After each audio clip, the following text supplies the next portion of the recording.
गुरु विष्णु गुरुदेवो महेश्वरः गुरु साक्षात् परब्रह्म तस्मै श्री गुरवे नमः। आपदा अपहर्तारं दातारं सर्वसंपदां लोकाभिरामं श्रीरामं भूयो भूयो नमाम्यहम्। मनोजवं मारुततुल्यवेगं जितेन्द्रियं बुद्धिमतां वरिष्ठं वातात्मजं वानरयूथमुख्यं श्रीरामदूतं शिरसा नमामि। नीलातुङ्गस्तनगिरितटी सुप्त उद्बोध्य कृष्णं पारातं संस्कृतिशतसरसिद्ध अध्यापयन्ति सोऽशिष्टायां सदिनिगलितं या फलकृत्य भुङ्क्ते गोदा तस्यै नम इदमिदं भूय एवास्तु भूयः। भूतं सरच्च महदाय भक्तनाथ श्री भक्तिसार कुलशेखर योगिवाहान् भक्ताङ्ग्रेणु परकाल यतीन्द्र मिश्रान् श्रीमत्पराङ्कुश मुनिं प्रणतोऽस्मि नित्यम्। हरि ओम। ఓంకారాన్ని ఒకసారి మనం చెప్పుకుందాం.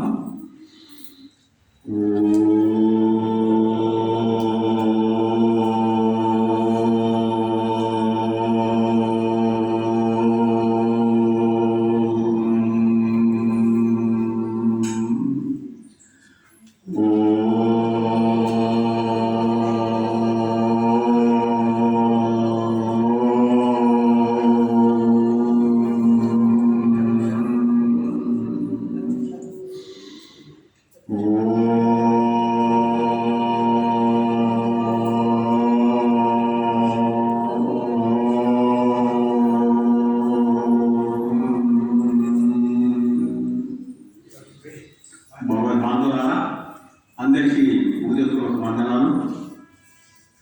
ఈరోజు 14వ మాసం 9వ గోపికలు. అమ్మవారు గోదాదేవి మనకు ఆ భగవంతుని సేవ చేయాలి అంటే, ఆ భగవంతుని దగ్గరికి వెళ్ళి ఆ సేవ చేయాలంటే ఆ క్రమం మనకు నేర్పుతుంది. క్రమం ఎలా వెళ్ళాలి, భగవంతుని దగ్గరికి వెళ్ళే క్రమము మనకు 6, 7 6 నుంచి 10 ఈ 10 మంది గోపికలు అంటే 10 మంది అల్వాలను దృష్టిలో పెట్టుకొని ఈ గోపికలు చెప్పడం జరుగుతుంది. ఇది మన గోదాదేవి ఏం నేర్పుతుంది? క్రమం. భగవంతుని దగ్గరికి చేరాలి, భగవంతుని సేవ చేయాలి, మనందరూ తపన. ఈ తపనకు అమ్మవారు మనకు ఒక క్రమం. ఏం క్రమం అంటే మొట్టమొదట 2, 6, 7 పాసంలో శ్రవణం గురించి చెప్పింది. మనం పుల్లింగ్ శ్రీమిరకాన్ అంటే వినాలి. శ్రవణం అంటే పరమాత్మ గురించి, పరమాత్మ నామాలు, పరమాత్మ గుణాలు, పరమాత్మ లీలలు వినాలి. వింటే ఏమైతుంది? మనకు ప్రీతి కలుగుతుంది. అందుకోసం ప్రథమంగా వినాలి అని చెప్పింది. 6, 7 8వ పాసంలో ఏం చెప్పింది అమ్మవారు? మననం చేయాలి. ఆ విన్నదాన్ని మననం చేయాలి. 6, 7, 8 9, 10, 11, 12 ఈ 4 పాసాలను అమ్మవారు ఏం చెప్పింది? నిధి ధ్యాసనం అంటే ఆ ధ్యాసంలో నిమగ్నమై ఉండిపోవాలి. అంటే ఆ పరమాత్ముని గుణాలు, ఆ పరమాత్ముని నామాలు, ఆ పరమాత్ముని వైభవము, ఆ పరమాత్ముని లీలలు తలుచుకుంటూ అందులో మునగడం అన్నమాట. ఈ 4 పాసనాలు. నిన్న 8వ పాసంలో ఏమి? జ్ఞాని అంటే జ్ఞానం ఉన్నవాడు ఏం చేస్తాడంటే తన స్వరూప జ్ఞానము, పరమాత్మ స్వరూపము తెలుసుకొని నేను పరమాత్మకే చెందిన వాడని తెలుసుకొని నేను ఏమి చేసినా పరమాత్మకే చేయాలి, సమర్పణ చేయాలి, సమస్తము పరమాత్మనే అన్న భావనతో ఉండడం అనేది జ్ఞానం. అది మనం నిన్న 10వ పాసన. ఈరోజు 14వ పాసన కూడా అదే పరమాత్మ యొక్క గుణాలలో ఉండడం అన్నమాట. అంటే పరిపూర్ణురాలు అనే దాని గురించి మనకు తెలియజేసింది. ఇది ఈ క్రమం. ఈ క్రమంగా మనం వెళ్తా ఉంటే మనం పరమాత్మ దగ్గరికి వెళ్తాం అన్నమాట. ఇది ఇప్పుడు 14వ పాసనని మనం అనుసంధానం చేసుకుంటాం. உங்கள் புலைக்கடை தோட்டத்துவாவில் செங்கல் நீர் வாய் நெகிழ்ந்து ஆம்பல்வாய் கும்பினகான் செங்கல் பொடி கூரை வெம்பல் தவர் தவர் தங்கள் திருக்கோயில் சங்கிடிவான் போகந்தார் உங்கள் முன்னம் எழுப்புவான் வாய் பேசும் நங்காய் எழுந்திராய் நானாதாய் நாவுடையாய் செங்கட செக்கட மேலும் தலை கையன் பங்கைய கண்ணானாய் பாடேலோ ரெம்பாவாய் உங்கள் పులైకడై తోటత్తు వాయుల్ ఇంత రమ్యంగా ఓదలేవి గారు వర్ణన చేసిందండి. కావ్యంలో వర్ణన ఉండాలి, ప్రకృతి అంటే నేచర్ వర్ణన కూడా ఉండాలి, అప్పుడు కావ్యం పూర్తవుతుంది. ఏం చెబుతుందంటే ఈయనకు ముఖ్యంగా ఓ అమ్మాయి నువ్వు నిన్న రాత్రి మనం శ్రీకృష్ణ దగ్గరికి తెల్లవారు పోవాలని అందరం అనుకున్నప్పుడు మీరేమి చింత చేయొద్దు, నేను ముందు లేస్తాను, నేను లేచి వచ్చి మిమ్మల్ని అందరినీ లేపుతానని మాటించావు కదా తండ్రి. అంత మధురంగా మాట్లాడి ఇలా పండుకున్నది.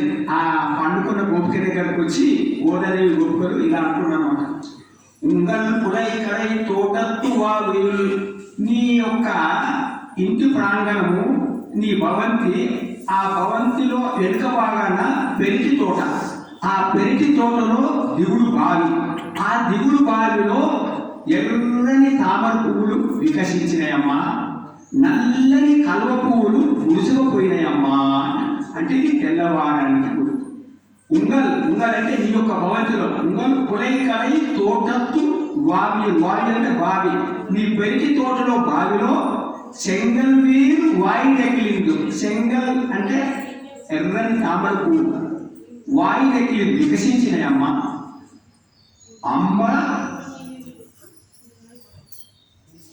అంబల్వాయి కుంభిన కాను, అంబల్వాయి అంటే నల్లని కలువ పువ్వులు, కుంభిన కాను ముడిచిపోయింది అంటే ఉదయించింది, అంటే సూర్యుని యొక్క ఆ కిరణాలు తాగిన వలన ఈ తామర పూలు వికసిస్తుంది, ఈ నల్లని కలువ పూలు ముడిచిపోయింది, అంటే తెల్లవారికి లేవమ్మా అని.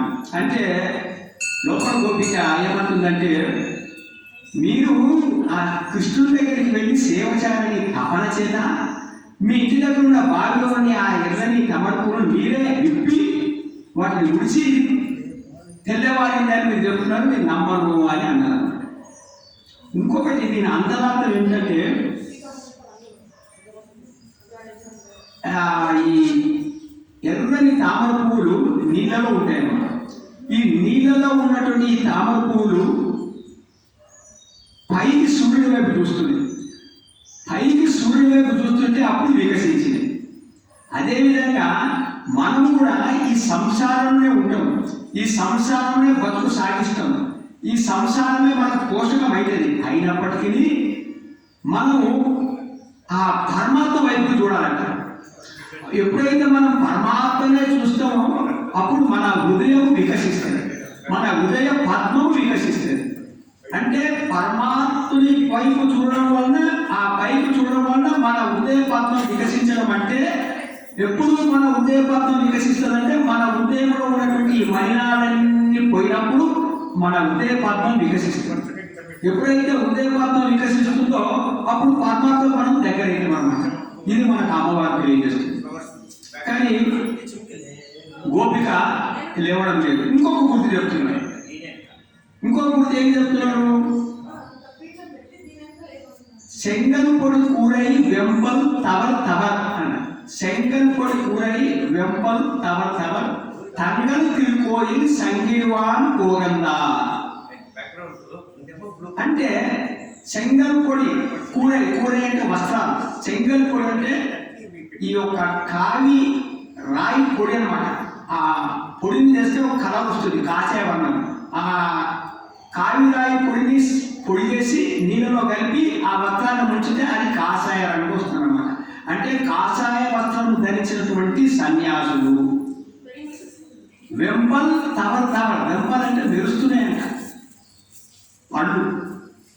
అలాంటి పలువరుస ఉన్నటువంటి వాళ్ళు అంటే చూడండి, అంటే కాషాయ వస్త్రము చేసుకున్నారు, తెల్లని పలువరుస ఉన్నటువంటి వాళ్ళు తంగని తీరుకోయి, తంగ అంటే తమ తమ దేవాలయములకు సంగిడివాన్ పోగంగా ఈ యొక్క కుంచకూల పట్టుకొని వారి వారి దేవాలయములకు తలుపులు తెరిచి ఆ దేవాలయంలో అనుష్ఠానం చేయడానికి వెళుతున్నారమ్మా. అంటే ఆ సన్యాసులు ఉదయమే లేచి వాళ్ళ నిత్య అనుష్ఠానం చేసుకొని దేవాలయానికి వెళుతున్నారు కాబట్టి తెల్లవారింది కదా అని అన్నారు. అంటే ఈ బోధన ఏమిటంట, సన్యాసులు వాళ్ళు నిరంతరం ఈ యొక్క పూజలే ఉంటారు కాబట్టి అదంతా గుర్తుగా అని వెళ్తున్నారు అనమాట. ఇక్కడ గోదాదేవి మనకు ఒక రహస్యం చెబుతుంది. మళ్ళా ఏంటిది రహస్యం అంటే, తెల్లని పలువర్షాన్ని చెబుతున్నది. ఎందుకమ్మా తెల్లని పలువర్ష, సన్యాసులు అయిపోయింది కదా, తెల్లగా ఉన్నాయి పళ్ళు అని గోదాదేవి అంత ఇంపార్టెన్స్ ఇస్తున్నదంటే మనకు ఒక రహస్యం చెబుతున్నది. ఏంటంటే మనము ఈ నోటి ద్వారా 2 పనులు చేస్తాం. ఏంటి? ఒకటేమో ఆహారం తీసుకుంటాం, రెండోదేమో మాట. ఈ 2 పనులు మనము ఎలా చేయాలని చెబుతున్నది అన్నమాట. అంటే సాత్వికమైన ఆహారం తీసుకోవాలి, సాత్వికమైన ఆహారం తీసుకోమని చెప్తుంది. రెండవది వాక్ శుద్ధి, మీ మాటలో కూడా శుద్ధి ఉండాలని చెప్తుంది. ఇది ఈ ఆధ్యాత్మిక మార్గానికి చాలా ఇంపార్టెంట్ అండి.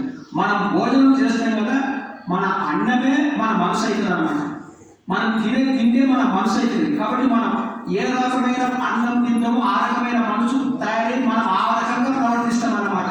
అందుకోసమే సాత్విక ఆహారం తీసుకోవాలి. రజోగుణము తమోగుణ ఆహారాన్ని తీసుకుంటే మన మనసు బుద్ధైపోయి మనం భగవంతుడికి దూరం అయిపోతున్నాం అన్నమాట. అందుకోసమే సాత్విక ఆహారం తీసుకోవడం వలన మనకు శుభ్రంగా ఉండే పండ్లు, అంతేకాక ఆహారం మన ఆరోగ్యం బాగుంటుంది. ఆ తర్వాత ఆ పరమాత్మ దగ్గరికి వెళ్ళడానికి కూడా మనకు మార్గం సులభమైంది. వాక్శుద్ధి, మాట కూడా చాలా జాగ్రత్తగా మాట్లాడాలి. ఎందుకంటే ఈ మానవుడికి ఆ పరమాత్మ ఇచ్చింది ఒక గొప్ప వరం. సమస్త జీవరాశులకు మాట్లాడేటువంటి అర్హత లేదండి, ఒక్క మానవుడికే ఉంది. ఈ మానవుడు ఎలా మన వాక్శుద్ధి అంటుంది. అంటే శుద్ధమైన మాట, అంటే మధురంగా మాట్లాడాలా, హితంగా మాట్లాడాలా, మితంగా మాట్లాడాలా.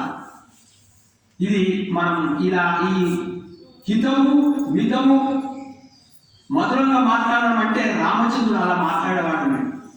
ఎవరితోనైనా సరే పూర్వ భాష అంటే ధన్యముద్రగా వెళ్ళి పలకరించేవాడు. చిన్నవాళ్ళైనా సరే పెద్దవాళ్ళైనా సరే, చిన్నవాళ్ళని ఏది పలకరించాలని కాకుండా పూర్వ భాష అంటారు. అంటే ధన్యం ముందు వెళ్ళి పలకరించేవాడు, మితంగా మాట్లాడేవాడు, హితంగా మాట్లాడేవాడు. ఇది రామచంద్రుడు. అది వాక్శుద్ధి ఉండాలని మనకు ఈ పలువరుస అంటే ఈ 2 ఆహార శుద్ధి, వాక్శుద్ధి అవసరమమ్మా.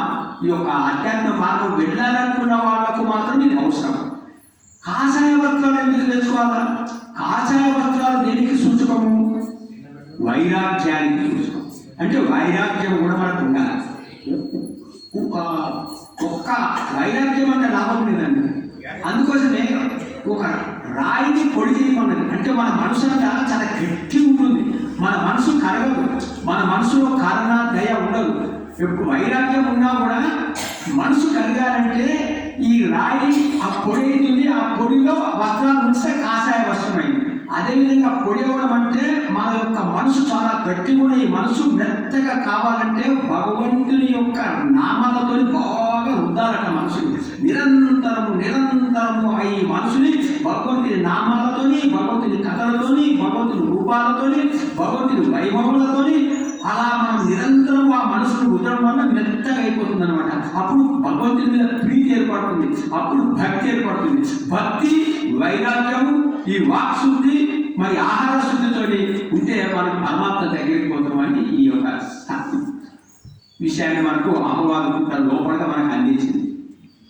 ఆ తర్వాత ఏమమ్మా, ఎంగలై ఉన్నాం ఎదుర్కోవాలి వారి పేసు, నేనే ముందుగా వచ్చి ఎంగలై మమ్మల్ని ముందే వచ్చి లేపుతానని చెప్పేసి మాట ఇచ్చావమ్మా. మాట తప్పడం ఇది భావ్యమా? రామచంద్రుడి కథ వినలేదా? రాముడు సత్యం మాట తప్పకుండా ఉన్నాడు కదా, తండ్రి మాట నెరవేర్చడానికి కోసం అరణ్యవాసం చేశాడు కదా. నువ్వు ఇలా మాట తప్పడం భావ్యమా అని అంటుందన్నమాట. అందుకోసం ఏమంటుంది? నంగాయ్ అనేది. నంగాయ్ అంటే పరిపూర్ణురాలు. నంగాయ్ అంటే పరిపూర్ణత. పరిపూర్ణత అంటే ఏమిటి? దేంట్లో పరిపూర్ణత ఉన్నది ఈ గోపికకు అంటే భగవంతుని యొక్క అనుభవంలో పరిపూర్ణత సాధించి ఉన్నదన్నమాట. అంటే భగవంతుని యొక్క నామాలు ఇవన్నీ నిరంతరం ఆ నామాల్లో ఆ పరమాత్మ యొక్క అనుభవంలో ఆ పరమాత్మ యొక్క తత్వంలో ముడి ఉన్నటువంటి ఈ గోపిక. అందుకోసం పరిపూర్ణురాలా, తెలివిరాయ్ దేవమా, నానాదాయ్. నానాదాయ్ అంటే సిగ్గులేని దానా. ఒక మాట అనేసి అంటే స్త్రీ అంటే తెలుగులో సిగ్గు అని అన్నమాట. పెద్దలు చెప్తున్నారు స్త్రీ అనే దానికి తెలుగు అర్థం సిగ్గు. సిగ్గు లేని దాన అంటే సిగ్గు లేదంటే ఎప్పుడంటారు? ఏదైతే మనం చెయ్యని పని చేస్తామో అప్పుడు సిగ్గు లేదా అంటారు. ఇక్కడ ఈ గోపిక చెయ్యని పని ఇక్కడ చేస్తుంది. పరమాత్మని గుణాలు పరమాత్మని నామాలు తెలుస్తుంది కాబట్టి చెయ్యని పని ఏమి చేస్తలేదు. కానీ ఇంత మాట్లాడలేదే. భక్తులు ఇట్లా మాట్లాడవచ్చా, ఇట్లా ఆరోపణ చేయవచ్చా అంటే మన పని కావాలంటే అప్పుడప్పుడు ఇట్లా మాట్లాడవచ్చా. మనకు రామాయణంలో సీతమ్మ రామచంద్రుని ఒక మాట అన్నది మీకు తెలుసు. ఆధ్యాత్మిక రామాయణం ఉన్నారు. ఏంటంటే రామచంద్రుడు వనవాసం వెళ్తున్నాడు. రామచంద్రుడు వనవాసం వెళ్తుంటే సీతమ్మ నేను కూడా వస్తాను అంటుంది. రాముడు అంటాడు రావద్దు, అడవిలో చాలా భయంకరమైన మృగాలు ఉంటాయి, ఆ ముళ్ళు ఉంటాయి, నడవడం చాలా కష్టం, నువ్వు చాలా సుకుమారి కాబట్టి నువ్వు రాకూడదు. అప్పుడు సీతమ్మ అంటుందండి, మా నాన్న జనక మహారాజు నిన్ను పురుషులకు వచ్చింది కానీ నువ్వు పురుష రూపంలో ఉన్న స్త్రీవి అని, నువ్వు పురుష రూపంలో ఉన్న స్త్రీ అని మా నాన్నకి తెలియక నీకు ఇచ్చిండు అని. అంత మాట పెట్టాలి కదా. రామచంద్రుడు అమ్మవారిని కాపాడలేడా? అంత శక్తి సామర్థ్యం ఉన్నది కానీ అంత మాట పెట్టాలి కదా, తట్టుకోలేడు. అప్పుడేమన్నా సరే రా అన్నాడు. కానీ సీతమ్మ ఎందుకంత మాట అనేది? రామచంద్రుని విడిచి ఉండలేక నేను నీ ఎంబడి వస్తాను అని చెప్పడానికి ఆ మాట అనేది. ఇంకొకటి అంతరార్థం ఏముందంటే సీతమ్మ అరణ్యంకి వస్తేనే కానీ రావణాసురుడు సమర్పబడడు. అందుకోసం రామచంద్రుడు కూడా ఈ విషయం తెలుసు కాబట్టి సరే రమ్మన్నాడు. ఈ విధంగా సీతమ్మ భగవంతునికి అపరాధం చేసింది ఒక మాట అని. ఇంకొకసారి భక్తుని ఒక మాటను కూడా అపరాధం చేస్తుంది, అది తర్వాత చెప్పుకుందాం. సో ఈ విధంగా ఒక మాట ఎందుకన్నారంటే పని కావాలని అన్నారు. అందుకోసమే తప్పు లేదని చెప్తారు. అయితే వచ్చిన ఏం చేయాలని అమ్మవారు అడుగుతుంది, గోపిక అడుగుతుంది. అంటే అప్పుడు ఏం చేస్తుంది? చెంగడు చెక్కన వేలు కరై కయ్యన్ పంకయ కన్నన్నాయి పాడేలో ఎంబావాయ్. శంఖము చక్రము ధరించినటువంటి ఆజానుభావుడైనటువంటి పుండరీకాక్షుని మనం పాడదామమ్మా. ఒక సింపుల్గా ఏంటంటే ఇందులో కూడా ఒక రహస్యం ఉన్నది. శంఖము పరమాత్మని వీల్చి ఉండాలని కదా, ఎప్పుడు నిరంతరం చేతిలో ఉంటుంది. అంటే శంఖంకు ఏమంటే పారతంత్రం ఉన్నది, అంటే పరమాత్మ మీద ఆధారపడి ఉన్నది. అంటే మనమందరం కూడా పరమాత్ముని పైన ఆధారపడి ఉండాలా అని శంఖం. శంఖం ఇంకోటి ఏంటంటే ఓంకారానికి ప్రతీక అండి. ఓంకారం అనే దానికి శంఖం ప్రతీక. ఇప్పుడు ఒక మంత్రం ఉన్నదండి, ఆ మంత్రానికి ఇప్పుడు నారాయణాయ ఉన్నది. నారాయణాయ అంటే ఫలం ఉన్నదండి. ఓం నారాయణాయ. ఓంకారం అనే ఈ ప్రణవాన్ని మనం ముందట చెబుతేనే కానీ ఆ మంత్రానికి పూర్తి ఫలం రాదు. సో శంఖం, ఈ శంఖం అంటే జ్ఞానం కూడా. ధ్రువ మహారాజుకు పరమాత్మ ప్రత్యక్షమైనప్పుడు ధ్రువుడికి మాట్లాడడానికి రాలేదట. అప్పుడు ఆ పరమాత్మ శంఖాన్ని ఆయన నెత్తిపైన పెట్టాడట. అప్పుడు అసుగా ఎన్నో స్తోత్రాలు చేసినాడు ధ్రువుడు. అంటే జ్ఞానం ప్రతీక శంఖం. చక్రం ఏంటంటే సుదర్శన చక్రం అంటాం. సుదర్శన చక్రం అంటే సుదర్శనం, మంచిని దర్శనం చేయాలి. ఇది చాలా ముఖ్యం కదా. మంచిని దర్శనం చేయాలి. సుదర్శనం మనకి ఏం నేర్పుతుందంటే దర్శనం. అంటే మంచి, మంచి దర్శనం అంటే సాధువుల దర్శనం చేయాలి, మహాత్ముల దర్శనం చేయాలి. ఎందుకు? మనం కూడా ఆ మహాత్ములాగా మారాలి. మనం చెడు వైపు వెళ్ళినామనుకో పరమాత్మకు దూరం అయిపోతాం, మంచి వైపు వెళ్ళినామనుకో పరమాత్మకు దగ్గర. సుదర్శనం అంటే మంచి దర్శనం చేయడము. అంటే ఇంకా లోతుగా చూస్తే సుదర్శనం అంటే ప్రతి ప్రాణిలో పరమాత్మ ఉన్నాడు కదండి. ప్రతి ప్రాణిలో సమస్త లోకంలో ఉన్నటువంటి జీవరాశులన్నింటిలో పరమాత్మ ఉన్నాడు. మనం ఏం దర్శనం చేయాలి? భక్తులైన వారు ఆ పరమాత్మను దర్శనం చేయాలి. ఎప్పుడైతే పరమాత్మని ప్రతి మనిషిలో ప్రతి జీవిలో దర్శనం చేసినామనుకో అప్పుడు అందరూ నా కుటుంబం వాళ్ళు అనుకుంటాం కదా. ఎందుకంటే అందులో ఉన్నటువంటి ఆ పరమాత్మ నాలో ఉన్నటువంటి పరమాత్మ ఒకడే కాబట్టి పరాయి వాళ్ళు ఎవరు లేరు. అందుకోసమే వసుదైక కుటుంబం అనే ఒక అంతరార్థం కూడా మనకి దీనిలో తెలుస్తుంది. సుదర్శనం అంటే మనం మంచి దర్శనం అంటే మనకు ఆ చక్రం జ్ఞాపకం వచ్చిందనుకో, ఒక చక్రం చూసినామనుకో ఒక మంచి చూడాలి, ఒక మహాత్ముడు చూడాలి, ఒక సాధువుని చూడాలి, సర్వత్రా అంతటా పరమాత్మను చూడాలి. అప్పుడు మనము ఎంత ఇంకొక రాగము ద్వేషం కూడా మనకు ఉండదు. ఎందుకంటే అంతటా పరమాత్మ ఉన్నప్పుడు ఎవరి మీద మీకు రాగము, ఎవరి మీద ద్వేషం, ఇది ఎంత మంచి మాట. సుదర్శనం செங்கடு செக்கர் மேலும் தரை கையன் பங்கை கண்ணన్నాయి పాడేలో రెంబావాయి. పంకై కన్నన్నాయి అంటే పుండరీకాక్షుడు, పద్మం లాంటి కన్నుడు గలవాడు. పుండరీకాక్ష అంటే పవిత్రమైపోతాం మనం. అయితే మనం టీవీ చూసుకుంటా ఎక్కడో మనసు పెట్టి పుండరీకాక్ష అంటే పవిత్రం కాదండి. ఈ పుండరీకాక్ష అంటూ మన మనసులో అతన్ని దర్శనం చేయాలి. అంత ఏకాగ్రతతో పుండరీకాక్ష అంటే మనం పవిత్రమైపోతాం. ఇంత రహస్యాలతో ఈ యొక్క 14వ పాసం ఇంత విలక్షణంగా ఇంత విశేషంగా ఉండదు. ఇవన్నీ మనం మనసులో పెట్టుకొని అలా మననం చేస్తూ ఉంటుంది. అలా పరమాత్మ దగ్గరికి మనం వెళ్ళొచ్చు అన్నమాట. ఇది ఈ యొక్క పాసన గొప్పతనం. హరే నమః.